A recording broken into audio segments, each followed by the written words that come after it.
Mummy, कितना भी घर को रेनोवेट कर लो लेकिन कोई ना कोई कमी तो रह ही जाती है। ये वॉल भी मम्मी ठीक है, ये भी ठीक है, वो सामने वाली भी ठीक है, लेकिन ये वाली वॉल कुछ अधूरी अधूरी लग रही है। मम्मी, इस पे क्या करवाया जाए? बेटा मैं क्या बताऊं, मुझे ये सब चीज़ों का कोई आइडिया नहीं है, तो डॉली से ही पूछ ले। वैसे मम्मी जी, पहले पापा जी ने इस दीवार पर वो पुरानी सी सीनरी लगाई हुई थी। जैसे ही रूम के अंदर एंट्री करो सीधी नजर उस पुरानी सी सीनरी पर पड़ती थी। लेकिन अब राजीव, डिजिटल सीनरियाँ चल रही हैं, बहुत ही ट्रेंड में है, हम वही लगाएंगे इस दीवार पर। हाँ डॉली, वैसे आप बात तो बिल्कुल ठीक कह रहे हो। जैसे रूम में एंट्री करो सबसे पहली नजर उसी वॉल पे पड़ती है, इसलिए उस वॉल पर कुछ अच्छी सी डिजिटल सीनरी होनी चाहिए। ऐसा करेंगे, लाजपत नगर मार्केट जाके वो सीनरी ले आएंगे। लो, बहन भी आ गई। नमस्ते मम्मी। नमस्ते भैया भाभी। नमस्ते रेनू। और मम्मी क्या हाल है? मैं तो ठीक हूँ बेटा, तू सुना, आने में कोई दिक्कत तो नहीं हुई? नहीं मम्मी, आने में तो कोई दिक्कत नहीं हुई। वैसे भैया भाभी, आपने तो पूरे घर का नक्शा ही बदल दिया है। हाँ रेनू, हमने पूरे मॉडर्न तरीके से अपने घर को रेनोवेट किया है और घर की एक एक चीज हमने बदल दी है। बता कैसा लग रहा है? ठीक ठीक ही लग रहा है भाभी।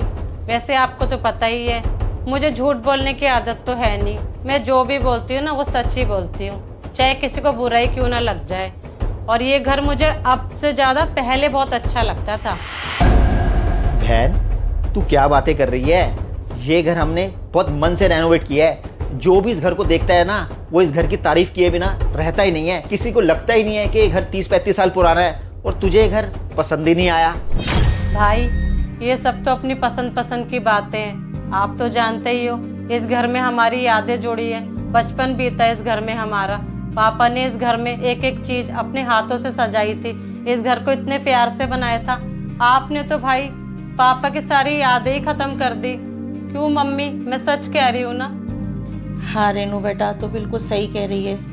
मुझे भी वही पुरानी चीज़ें देखने की आदत पड़ी थी, वही पुरानी खिड़की, वही पुराने दरवाजे। अब बेटा मेरा इस घर में रहने का बिल्कुल मन नहीं करता है। भैया भाभी, आपने सिर्फ अपने बारे में ही सोचा है, मम्मी के बारे में बिल्कुल भी नहीं सोचा।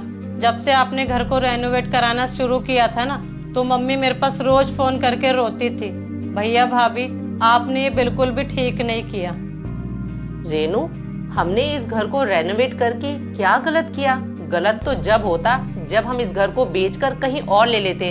हमने मम्मी जी की फीलिंग का पूरा ध्यान रखा है। और एक बात बताओ, समय के साथ परिवर्तन करना जरूरी नहीं है? तो हमने भी तो वही किया है, इस घर को थोड़ा बहुत रेनोवेट कर दिया, तो क्या हो गया इसमें? आपके लिए तो कुछ नहीं हुआ, लेकिन मम्मी और मेरे लिए तो बहुत कुछ हो गया। जब से आपने इस घर को रेनोवेट कराया ना, आपने इस घर से पापा की एक एक चीज हटा दी। और तो और, पापा शिमला से जो सीनरी लेके आए थे, आपने तो वो तक हटा दी। अरे कुछ तो रहने दो इस घर में। बहन, हमने पापा की कोई चीज नहीं फेंकी है, बल्कि पापा की एक एक चीज हमने संभाल के रखी है। अगर तुझे उनमें से कुछ चाहिए ना, तू ले जा, लगा ले अपने यहाँ पे दीवारों पर। एक बात बता, अभी पिछले साल तूने भी घर शिफ्ट किया है, तू तो वहाँ पे कुछ भी पुराना लेके गई। तूने अपने घर की एक एक चीज बदली है और हमें तू यहाँ बैठ के ज्ञान दे रही है।